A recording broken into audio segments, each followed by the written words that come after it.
Alright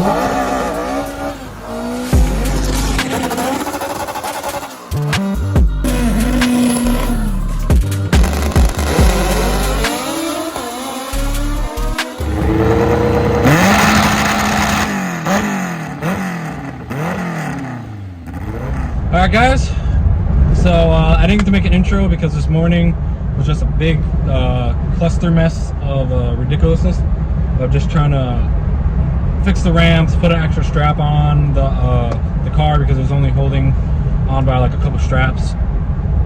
So because we had to go get it, Xavi's dad went to go get it for me from Steven's house.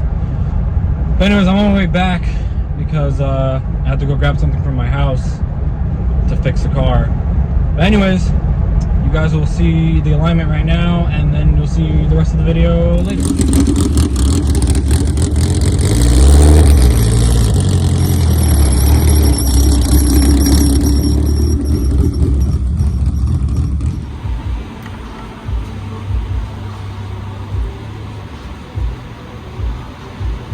I was gonna say something, but it's not appropriate for YouTube. Oh yeah, you're right. That's fine. I stopped recording anyway, so I can say it. I stopped recording so I can say it. Damn, that shit's way up. Get out, bro. I am out. I'm way out.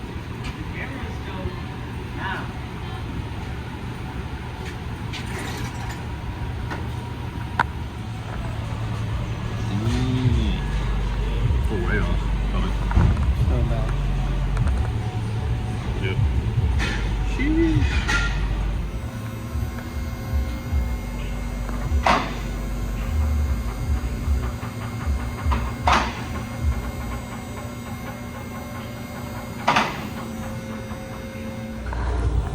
So, sorry guys, but as you saw, we got a Kuko on the alignment rack. Xavi's gonna make sure it's all straight and everything. We're starting with what we're doing, toe first. I don't know, you know, I don't know how to do this stuff. I haven't done alignment in a minute too. So, yeah, that's real. It's real reassuring when your alignment guy tells you he doesn't know what he's doing. But no, we're getting it all lined up. Pep Boys, we started a little late because yeah, Xavi used to work here, so he's got the connect. Oh yeah, I used to work here too. I kind of forget about that. It's a time in my life that I don't like remembering. No, let me stop. It wasn't that bad, but yeah. So we got the car on the alignment rack, and I thought I was gonna get it done. So I'll probably shoot you guys over to a time lapse right now.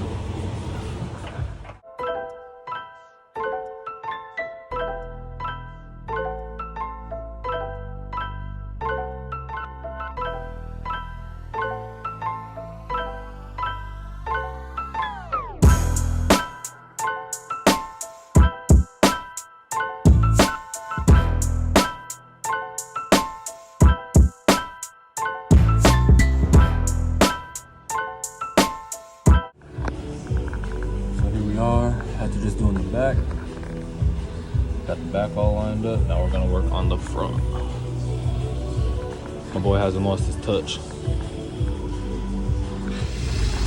Damn, bro. Them shoes are so dirty. Oh, they look white on here. They look like white Crocs. Yeah. They look like white Crocs.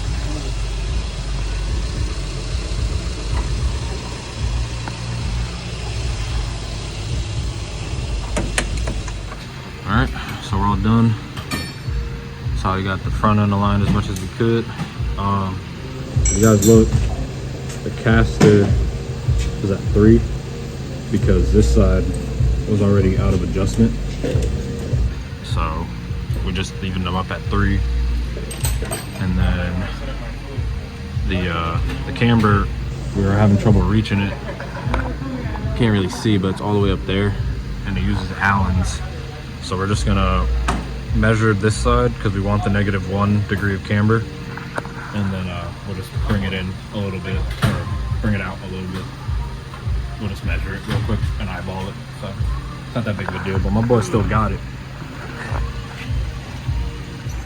So literally just drove the car from there to here, and now we think we broke it. Well, I broke it because it won't go into gear, which is just freaking great. It's exactly what we need right now. I don't know what the hell's going on. You hear it? Oh, that sounded weird. Whatever, I'll see you guys in a second. We gotta get this car on the trailer. All right, so the good news is the tranny's not broken, but the axle is fucking done. Oh, sorry, I said a swear. But, you know, it's kind of frustrating, but at the end of the day, it's racing, it's what it is. Even if you're not racing, something could happen. So, looking for an axle, or Javier said he might have one back there that would work. So I guess this side was maybe stretched out a little too much. So I'm gonna pull this one out, and Javier said he might have some over here. Just see if we could use those. And yeah, so I'm gonna see if I can take this one out and measure the other ones. So here's a closer look at the damage that I did. So I'm gonna try to pop that end off, and I forgot to take the fork off to get the axle out. So I'll be doing that for like the next 10 minutes. Anyways, I'll see you guys in a second. All right, so Javier just got here. We're gonna fix that thing. I don't know what the heck that thing is. It's a single cam, so we just need the boot off. Yeah, I know, but it's freaking huge. It's single, He pulled it out from over there. Hashtag. I know, but he pulled it out from over there, and I'm like, what the heck? That was mine. For my right-hand drive 3F4 door. But remember? I was like, I know we need a longer one, but that's long. But Javier's here. We're fixing it. I mean, it wasn't the end of the world. At least it broke just driving the car around instead of like at the track or something. Because then we really would have been screwed. Anyways, we're gonna try to fix this thing.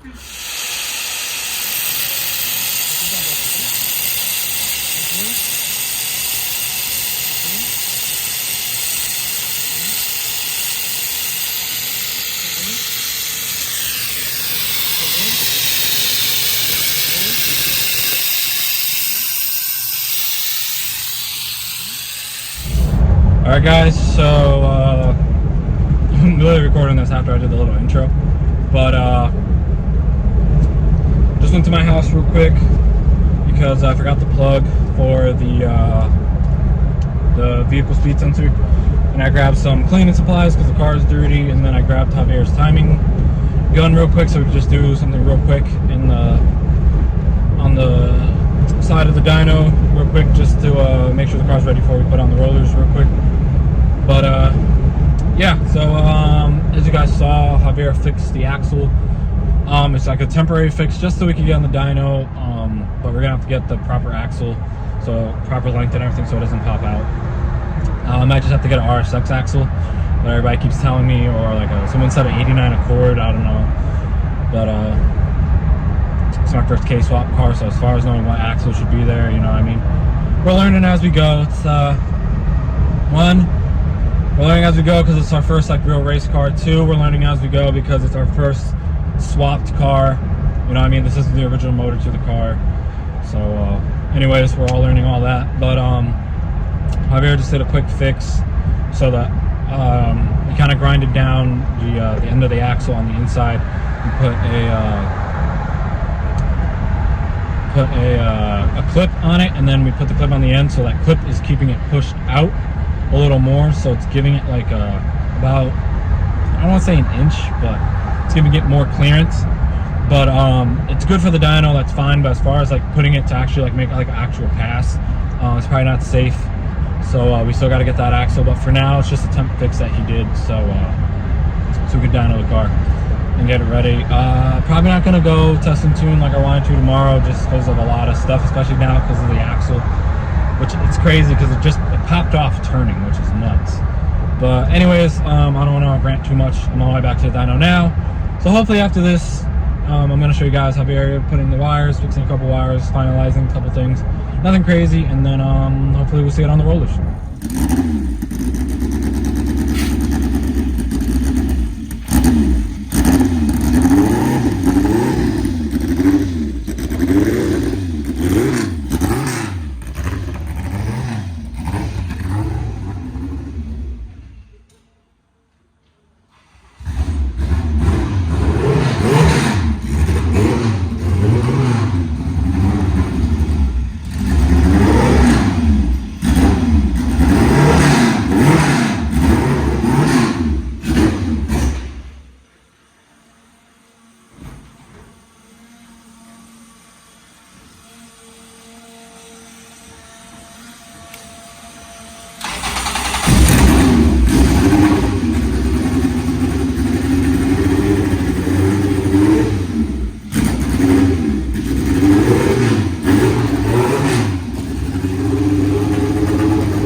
274.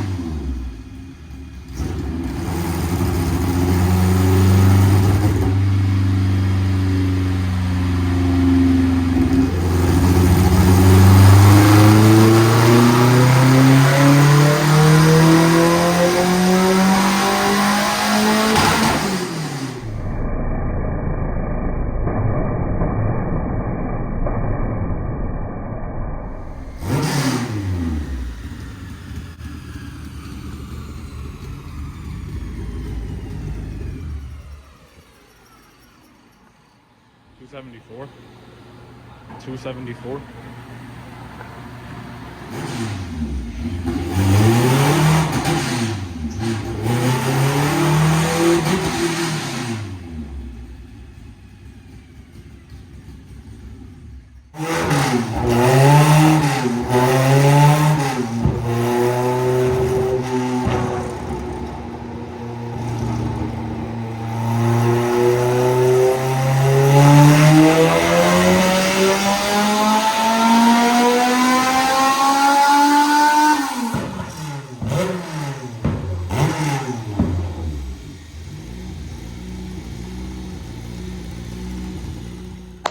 So first and foremost, before I start with the outro, shout out to Javier Gael, Xavi, Noel, Steven, his dad, my family, and everyone, my girlfriend, everybody that came out yesterday to the dyno to see what we can do. Unfortunately, it was a little bit of a letdown, but also not too mad at it. The car made good power for the 2 pulls that we did. There's definitely a lot more in it, but again, shout out to everybody. Javier, especially, for coming through with the axle thing. Xavi for getting the car aligned in the morning for me, and just everyone that was helping yesterday and was around, and just the good vibes around the dyno. Unfortunately, the good vibes didn't help us out too much, but you know what? I'll take it all day. But let me continue with the outro. All right, guys, I'm gonna film the outro. I think I left you guys with Noel's car on one of his pulls. He made good power yesterday. Yeah, so unfortunately yesterday we had a lot of problems.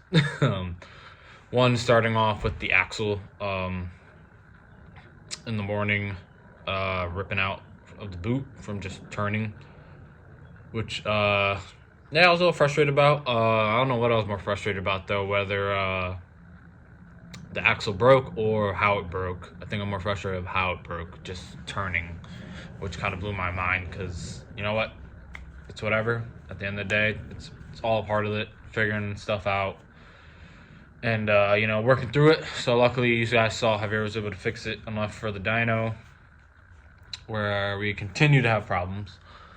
Crank sensor it looked like over a certain RPM, because it would look like, I guess, on the computer on the fuel tech, like it was working, and then I would start doing a pull, and once he started going up, it would start cutting out. So yeah, so it gave us some problems. They thought they figured it out, so we got 2 good pulls in. The first one being 283, which I was really happy about, especially for like a first pull.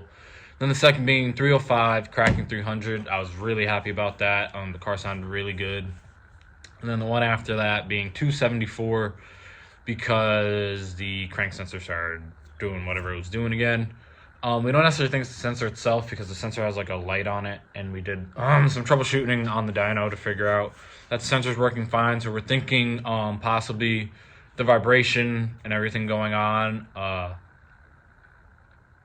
From what I understand, the wire that is on the sensor, it's a shielded wire, and I guess from vibration it can mess it up. So, and also I was thinking about it too, that sensor sits right above the axle that broke. So if the axle for some reason spun out, like when it did break off, hit it or anything like that, maybe that could have happened, I don't know. But for the most part, besides that, that was really our only problem. We had a small problem with the O2 with the closed loop on it, but they were able to figure that out. But yeah, it was just, it is what it is. New car stuff, new woes that you got to go through to figure stuff out. Luckily, all that stuff happened before we made it to the track, because lost my train of thought there. But yeah, luckily it didn't happen while going to the track, at the track, because that axle could pop out while we were turning or something at the track, and then we would have been, it would have been a wasted day, and we would have to just go home. And then also, well, maybe we wouldn't have to go home, but we would have to struggle to find an axle and stuff like that, which we still have to find. But then at the same time too, it is what it is. And then we also had a problem too, if you guys noticed in the video, like I said, I was doing pulls in 5th because 4th gear kept popping out. So that's another thing that we got to figure out. We got to drop the transmission. I'll probably have to take the car to work with me, put it back on the lift, and just take the transmission out. Be easier and stuff like that to get that done, and see what's going on in there. And depending on what we find, debate my options and weigh my options as far as replacing it with another stock RSX gear, or do I just go full PPG? Not to say that it won't break, but it can handle a little more abuse, even though the car's never even been driven in 4th. That was the first time I don't think it was even ever put in 4th, besides when we were having problems with the shifter box and stuff like that, just trying to find a gear and stuff like that. So I don't know. But also, besides that, there's something else. Gael did say while he was playing it around on the dyno that did feel a little weird. So I think just in general, I'm gonna get rid of that shifter box altogether. Invest in a nicer one. And I've been talking about one for a while. It's called the No Money Shift shifter box. And you know, it pretty much has lockouts on the shifter. And if you guys have ever seen like a Subaru shifter, it has like a thing that you pull up on, so you can put it in. It's really only for reverse, but this one you pull it up. It's a collar, and you put it in first. And then when you shift in a second, the collar drops down into a groove, which forces you into third. Then it drops down to another groove that allows you to shift in the straight back in the fourth. It doesn't allow you to go back in the second. And it's a little more on the pricier side, but for another shifter, like a better shifter, the price difference isn't that bad. Like I wouldn't go to a stock shifter box. I'd probably go to like a K-tuned or whatever, which essentially these are K-tuned almost, but they add that collar and stuff like that. So it's a little pricier, but you're paying for, you can almost call it insurance, because that transmission's not cheap. We do have PPG 1 and 2, so now it might have PPG 3 and 4, and we might be even changing the final drive too, because the only reason we left the 4.7 final drive was because we thought the car weighed over 2,000 pounds. Now to find out the car weighs 17 in it, 17 and then 19 with me in it, which is under 2,000. And most of these cars weigh 18 something around there. We might run out of gear. We don't know that for sure, but we might be better off just doing it now while we have the transmission apart and figuring stuff out like that, instead of taking it to the track, wringing out a gear, and then, you know, having to do it again, take the transmission out again anyways. So we'll figure that out and all that stuff. But you know what? It made 305, made over 300. I'm super happy about that. There's most definitely a lot more in it. Considering we only really got 2 good pulls, because the last one wasn't that good. I mean, the flames were dope, but most definitely wasn't that good of a pull.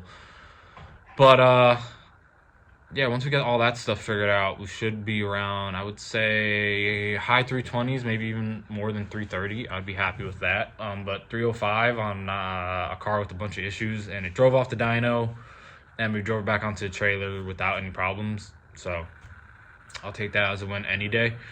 And yeah, I mean, the motor sounds healthy. It's most likely got a lot more in it. We're talking about probably trying to make the dyno this weekend coming up, but with all the transmission problems, having to find an axle and, you know, figure out all that stuff now, it's probably gonna be a little longer, but you know what I mean. We'll figure all this stuff out, and we'll come back even stronger and better than we did before. But again, the car sounded really good. Watching Noel's car, he's running a different type of fuel than I am. He's running M5 versus me running M1. The builds are pretty much similar. The only difference between me and him is that he has my head's ported, his head's not. But the power he made on M5 and the power I should make on M1, we should be relatively close. So looking at his numbers, I'm super excited. But yeah, besides that, all this drama stuff, it's racing. Yeah, it gets frustrating, and you know what? It gets frustrating for like that first second, and then you take yourself back a little bit and you realize, you know what? It is what it is. This is racing. You know, this isn't even the worst of it yet. So just wait until I break something actually like real expensive. So anyways, that's it for now. Hope you guys enjoyed the video, and I'll see you guys next time.